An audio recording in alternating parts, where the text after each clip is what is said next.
삶의 최일선에서 땀 흘리고 계시는 모든 분들께 새해 건강하시라는 인사를 먼저 드립니다. 존경하는 국민 여러분, 국회의장과 선배 동료 의원 여러분, 정의당 원내대표 노회찬 의원입니다. 연인원 1천만 명이 훨씬 넘게 참여한 촛불 항쟁이 시작된 지 100여일이 지났습니다. 그리고 이 국회에서 박근혜 대통령에 대한 탄핵 소추안이 의결된 지 오늘로 정확히 2달이 되었습니다. 1987년 직선제 개헌 이후 최악의 대통령이 만들어낸 사상 초유의 국정농단에 대한 저항이 6월 항쟁 이래 최고의 국민들에 의해 촛불 시민혁명으로 승화되는 한복판에 우리는 서 있습니다. 4.19 당시 경무대 앞에서 꽃잎처럼 쓰러져가던 그날이 훗날 혁명으로 기록될지 그 당시엔 아무도 몰랐던 것처럼 지금 100일이 넘게 진행되는 촛불은 단순히 집회와 시위를 넘어서서 역사의 혁명으로 기록될 것이 분명합니다.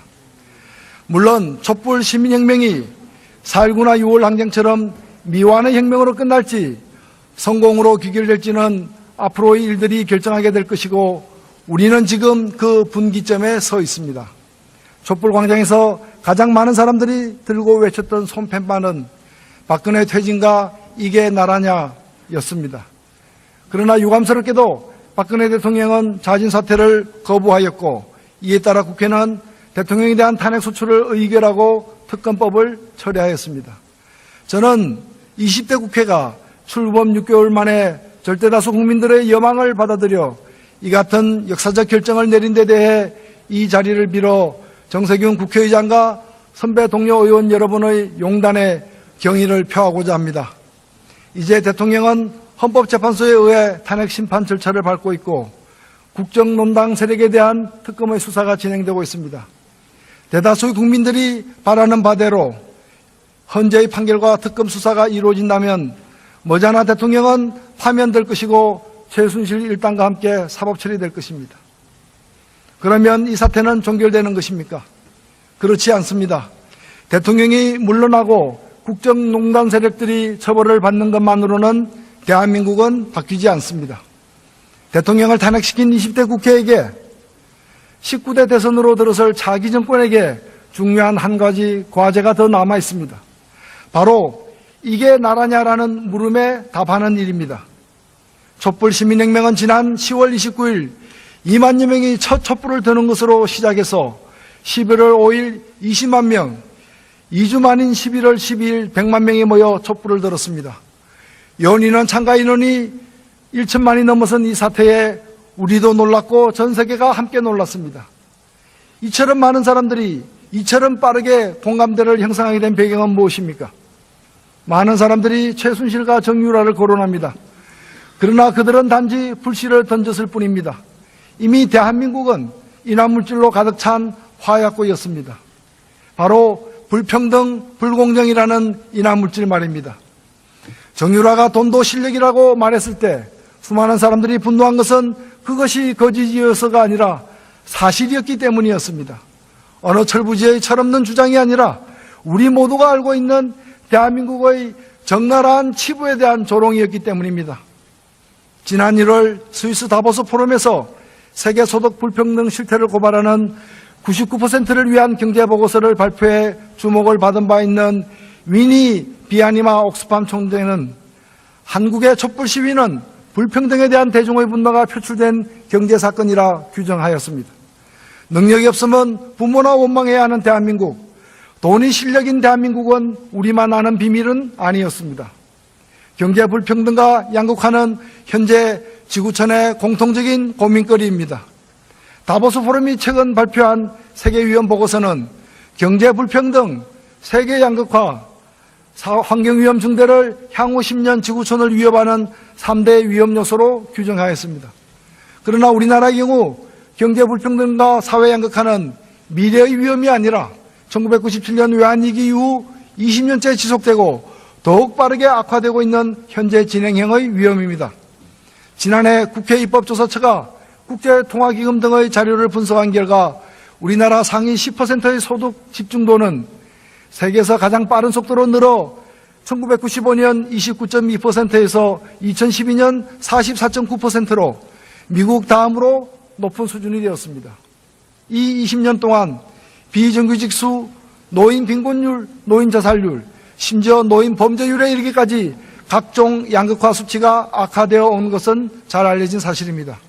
우리나라에서 경제 불평등과 이로 인한 사회 양극화가 유례없이 빠르고 완강하게 진행된 배경에는 첫째, 양극화를 촉진시키는 정책이 끊임없이 추진되고 있으며, 둘째, 기획운동을 통해 양극화를 해소하는 데 기여해야 할 교육이 오히려 부가 세습되고 관한이 승계되는 통로로서 역기능을 하고 있다는 사실입니다.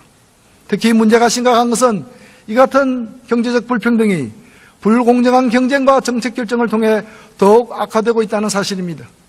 대통령까지 연루된 최근의 국정농단 사태야말로 특권, 불법, 반칙으로 점철된 불공정의 전형이 아니고 무엇이겠습니까? 옥스팜에 따르면 이건희 삼성전자 회장 등 18명의 부자가 전체 국민 소득 하위 30%와 비슷한 수준의 자산을 보유하고 있다고 합니다. 최근 검찰 조사에 따르면 이 18명 중 11명이 박근혜 대통령이 만든 두 재단에 기금을 출연했다고 합니다. 당사자들은 강제모금 당했다고 주장하지만 그간의 정황은 능동적이든 수동적이든 뇌물을 제공하고 여러 형태의 대가를 받은 것으로 확인되고 있습니다. 이게 나라냐라는 말은 바로 이 같은 현실로부터 우러나오는 외침입니다. 이 말은 단순히 박근혜 대통령과 최순실이 국정을 농단했기 때문에 참을 수 없다는 그런 의미만은 아닙니다. 그것은 국정농단에 대한 분노와 더불어 그동안 누적된 극심한 불평등, 그 불평등이 불공정의 결과라는 데 대한 참을 수 없는 분노의 표현인 것입니다. 그렇다면 이러한 국정농단과 불평등에 대하여 우리 국회는 자유로운 것입니까? 박근혜 대통령은 지난 2015년 7월 24일 대기업 총수 17명과 오찬을 하고 7명의 재벌 회장과는 따로 독대를 하여 미르재단 출연을 요구합니다. 재벌들은 이에 따라 출연금을 내었고 곧이어 8월 6일 박 대통령은 재벌들의 수건사업인 노동개혁에 대한 대국민 담화를 합니다. 그리고 곧이어 정경련이 대통령 담화에 대한 환영 입장을 발표하고 그 며칠 후에는 새누리당이 소위 노동개혁 5대 법안을 당론으로 결정합니다. 그렇게 500억 가까운 자금을 출연받은 미르재단이 현판식을 갖고 출범한 10월 27일 바로 그날 박 대통령은 이 자리에서 국회 시정연설을 통해 노동관계법 개정을 포함해 서비스산업발전기본법, 의료법 개정 등 대표적인 친기업 입법을 강력히 요구했습니다. 그뿐입니까? 미르재단과 마찬가지로 재벌들로부터 수백억의 자금을 출연받은 K스포츠재단이 설립된 2016년 1월 13일 대통령은 또다시 청와대에서 대국민 담화를 통해 규제 프리전 특별법을 만들겠다고 밝혔습니다. 잘 짜여진 각본처럼 일사천리로 진행된 이러한 일련의 과정은 무엇을 말해줍니까? 바로 재벌들은 대통령이 요구하는 돈을 내고 대통령은 재벌들의 요구사항을 관철시키기 위해 정부를 동원하며 국회에서는 새누리당이 이러한 재벌들의 청부 입법을 관철시키기 위해 활약해온 부끄러운 짬짬이의 역사인 것입니다. 그로부터 1년이 지난 지금 대통령은 탄핵 심판을 기다리고 있고 재벌 회장들은 특검으로 출두하고 있습니다. 그러나 박 대통령과 재벌의 공조로 만들어진 이 정책들을 관철시키기 위해 동분서주해온 새누리당과 범여권 정치 세력들은 여전히 국회에서 재벌의 청부 입법 관철을 위해 애쓰고 있습니다. 새누리당 의원 여러분, 박 대통령과 재벌이 결탁하여 벌여온 모든 행동들이 이제 사법 처리의 대상, 단죄의 대상이 되고 있는데 왜 새누리당은 아직도 그 당시 만들어진 청부 입법에서 못 벗어나고 있는 것입니까? 존경하는 국회의장 그리고 선배 동료 의원 여러분, 보도에 따르면 구속 중인 안종범 전 청와대 수석이 지난 특검 조사에서 지난해 9월 국정감사를 앞두고 박근혜 대통령이 국회, 정무위, 기재위, 교문위 등 새 상임위원회에 삼성그룹 인사들이 정인으로 출석하지 않게 하라는 지시를 내렸다고 진술하였다 합니다.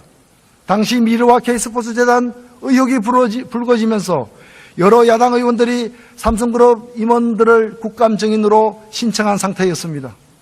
안종범 전 수석은 당시 여권 인사에게 박근혜 대통령의 지시를 전달하였고 실제 새누리당 반대로 삼성그룹 임원들에 대한 증인 채택은 무산된 것으로 보도되고 있습니다. 이게 있을 수 있는 일입니까? 지금 박 대통령은 뇌물죄 혐의를 받고 있고 특히 교문위의 삼성그룹 증인 무산은 정유라에 대한 삼성의 승마 지원과 동계스포츠 영재센터 지원금 출연 사실을 숨기려는 시도로 받아들여지고 있습니다. 삼성 임원에 대한 증인 채택 방해 행위 자체가 뇌물을 공유한 삼성이 얻은 대가라는 해석도 있습니다. 대통령에 대한 탄핵 소추를 의결하고 국정농단 사태를 수사할 특검법을 통과시킨 국회가 이 사태에 연루된 자신의 행위에 눈 감을 수는 없습니다. 국회의장과 각 당 원내대표들께 2월 임시국회에서 가칭 국회 관련 박근혜 최순실 국정농단 사건 진상조사 특위를 구성하여 즉각 진상조사에 나갈 것을 제안하는 바입니다. 존경하는 선배 동료 의원 여러분, 박근혜 대통령 탄핵으로 문제가 모두 해결되는 것도 아니며 정치권 모두가 그간의 국정농단 사태에서 책임이 면제되는 것도 아닙니다. 무엇보다도 이 사태의 근본 배경이 된 불공정하고 불평등한 대한민국을 정상화시키기 위한 새로운 인식과 새로운 실천이 요구되고 있지 않습니까? 그런 점에서 저는 이 불평등을 타파하기 위해 몇 가지 제안을 드리고자 합니다. 먼저 비정규직과 정규직의 차별을 없앨 의지를 정권 차원에서 보여야 합니다. 일본의 아베 총리는 올해 1월 8일 1900명의 일본 경제계 대표들을 앞에 두고 정규직과 비정규직의 불합리한 차별을 용납하지 않겠다고 하면서 비정규직의 임금을 정규직의 80% 수준으로 올리겠다며 강한 의지를 보였습니다. 아베 총리마저도 이런 얘기를 하는데 우리 정부는 쉬운 해고나 성과 영부제 등을 밀어붙이고 있으니 비정규직의 처우 개선이 될 리가 없습니다. 그런 점에서 며칠 전 바른정당 주호영 원내대표가 비정규직의 임금을 정규직의 80% 수준으로 올리자는 제안을 적극 환영합니다. 여야가 힘을 합하여 처리합시다. 쌀값 폭락과 농산물 수입, AI 피해 등으로 고통받고 있는 농민들도 대한민국 국민들입니다. 연간 500만 원 미만의 농업 판매 수입을 가진 농가가 전체 농가의 절반에 이르고 있습니다. 농업보호 확대와 농가소득 보전을 위해 식량자금률 법제와 기초농산물 국가수매제 도입 등 농정개혁 과제들을 적극 추진해야 합니다. 마지막으로 대기업과 고소득층부터 증세를 시작해야 합니다. 대기업의 법인세율을 이명박 정부 이전인 25%로 늘리고 소득세 역시 최고세율을 45%로 인상하는 등 전반적인 증세를 단행할 것을 제안합니다. 더불어 세대를 건넸던 손자, 손녀 상속과 증여가 유행하고 있는 만큼 이런 경우에는 현행 30%의 활증가세를 50%로 올려 금수저의 손자, 손녀 대물림에 정당한 과세를 해야 합니다. 이제 2월 국회에서 처리해야 될 과제를 말씀드리고자 합니다. 이미 이 자리에 서셨던 각 정당 대표들께서 주요 내용을 말씀하셨기 때문에 간략히 2월 국회 임무에 대해 말씀드리겠습니다. 이번 2월 국회는 사실상 박근혜 정권에서 열리는 마지막 국회이기 때문에 저는 더욱더 개혁입법을 관철시켜 국민에게 보답해야 한다고 생각합니다. 첫째로 정치개혁의 상징인 선거연령 18세 하향, 결선투표제 도입을 위한 공직선거법 개정을 추진합시다. 현재 만 18세면 공무원으로 취업할 수도 있고 군대도 갈 수 있으며 소득이 있으면 세금도 내야 합니다.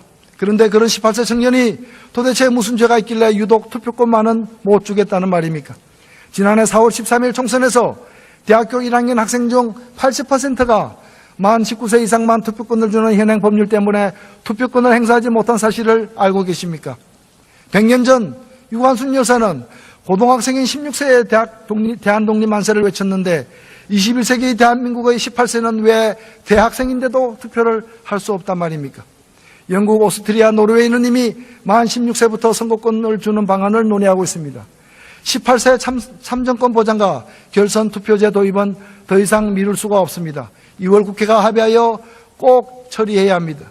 둘째로 재벌개혁입니다. 이미 한국 사회를 좌지우지하며 정경유착을 일삼아온 재벌은 효과적으로 통제되지 않으면 안 될 괴물이 되어 있습니다. 2월 국회에는 자중대표 소송제, 전자투표제, 공정위의 전속고발권 폐지 등의 법안이 제출되어 있습니다. 모두 필요한 법률들입니다. 그러나 그거에 본질적으로 중요한 한 가지 입법 과제가 있습니다. 바로 재벌 총수들이 편법적 세습을 저지하고 총수들의 지배력 집중을 해체하는 것입니다. 한 가지 사례를 들어보겠습니다. 박근혜 게이트 또 다른 몸통 중의 하나인 이재용 삼성전자 부회장의 재산은 현재 10조 원에 육박하고 있습니다. 이렇게 재산을 막대하게 부풀리기 위해, 아니 사실상 세습받기 위해 그가 낸 세금이 얼마입니까? 1996년 이건희 회장으로부터 물려받은 61억 원에 대한 증여세 16억이 전부입니다. 똑같이 부친으로부터 3천억 원의 주식을 물려받은 중견기업 오뚜기 함영준 회장은 상속세로만 1,500억을 냈습니다. 이런 말도 안 되는 현실은 이 땅의 경제의 정의라는 단어마저 완전히 사라질 위기에 처해 있음을 보여줍니다. 당시 이재용의 에버랜드 전화사채 매입으로 시작된 삼성그룹의 승계 작업은 2015년 대통령의 지시를 받은 국민연금이 삼성물산과 제일모직의 어처구니 없는 합병에 동의해 줌으로써 그 끝을 보여주었습니다.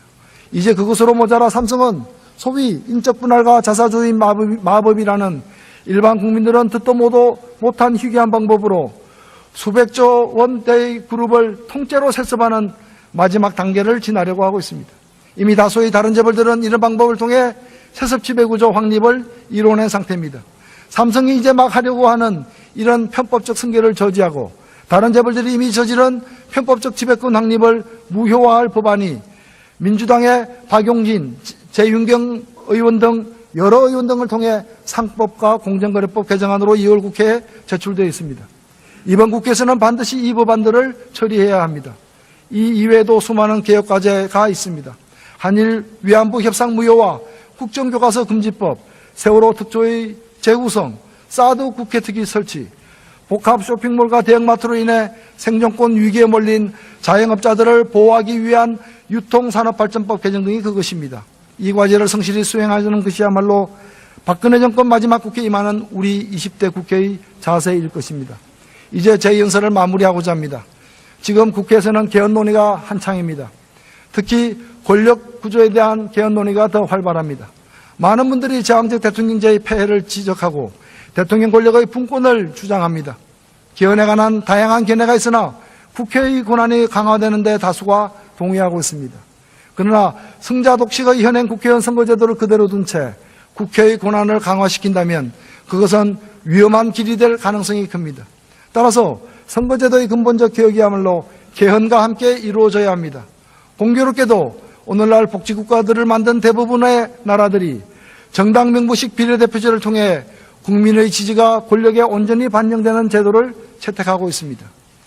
연동형 비례대표제라고 불리우기도 하는 이 정당 명부 비례대표제는 국민의 사표를 방지함으로써 정치에 대한 관심을 높이고 다양한 국민의 요구와 지향이 정치에도 정확히 반영되는 가장 선진적인 정치제도입니다. 이미 국회에는 개헌특위가 설치되어 맹렬히 가동 중입니다. 선거제도 개혁을 위한 특위도 별도로 설치할 것을 제안합니다.